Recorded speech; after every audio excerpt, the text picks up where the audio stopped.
When people say the middle of nowhere or the frontier, which settlement name do they use? Greetings and salutations. I'm Janet from World Anvil, and it's day 19 of the Worldbuilding Advent Calendar.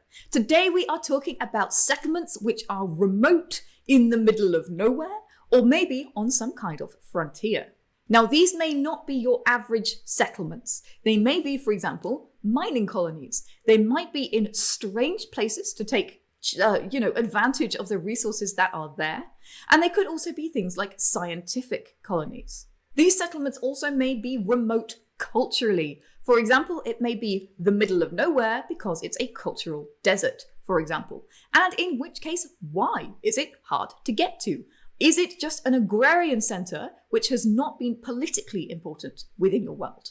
Not only does this world building prompt give you some really good slang for the middle of nowhere, it also helps you understand the furthest reaches, or some of the furthest reaches, and extremes of one culture or space within your world. That's always useful for understanding the scope in a different way, rather than just sort of scope and size, the cultural scope of how big and varied your culture might be.